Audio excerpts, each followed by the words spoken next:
Thank you. Thank you. The Lord is good.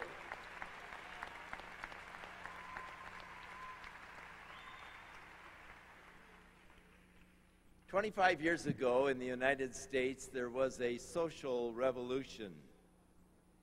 Southern California became one of the centers, especially Laguna Beach, what was commonly called the hippie movement. And the Lord was gracious and allowed us to begin to communicate to these young people. And so it was not at all uncommon to see barefoot, long-haired kids around the church, beards, granny glasses, the whole scene. And I can remember still very clearly one Monday that 4 fellows came in, typical, with the beards, long hair, and all. And they introduced themselves. They said, "We just accepted the Lord here at Calvary a couple of weeks ago. We're rock musicians. We have a group. And the Lord has been giving us some music.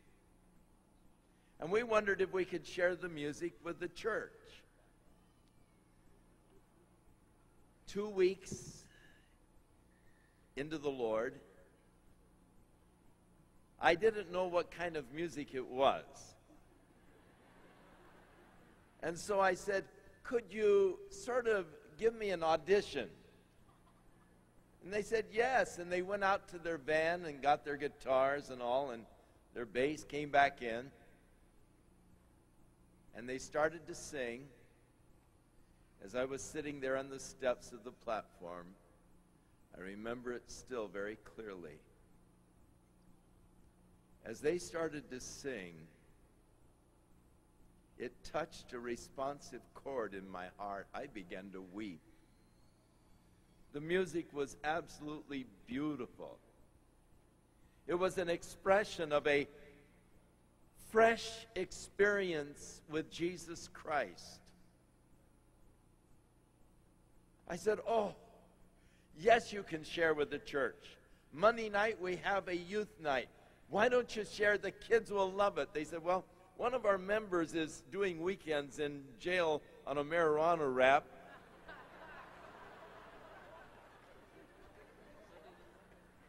But he gets out at 5 o'clock, so we can probably do it, you know."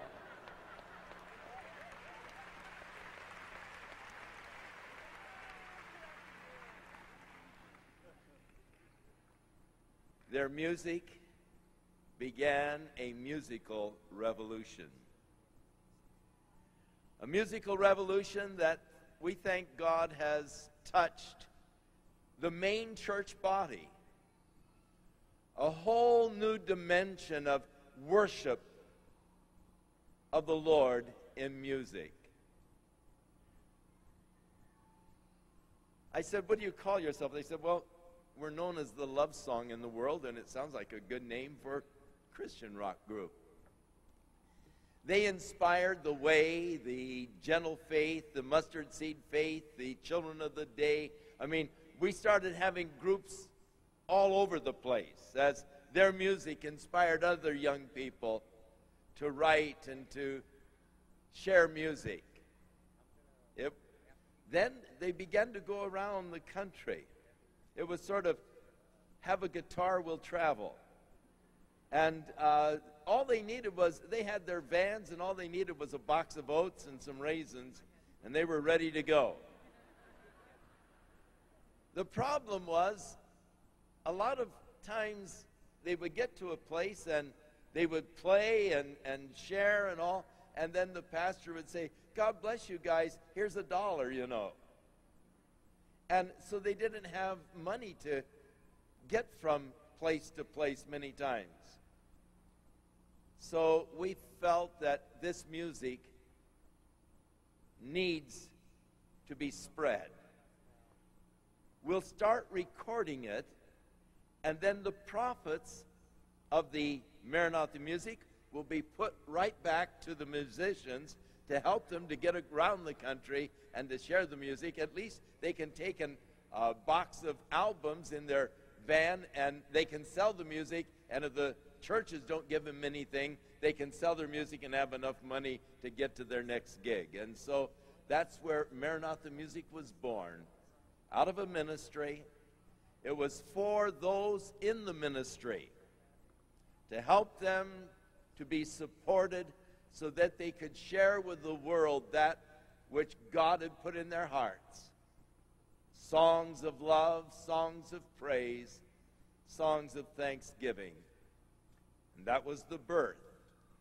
But it was a new revolution, a revolution of Christian music that continues to bless people to the present day. Looking forward to just a time of worshiping the Lord together with you tonight as the musicians share with us that which God has put in their hearts. God bless you.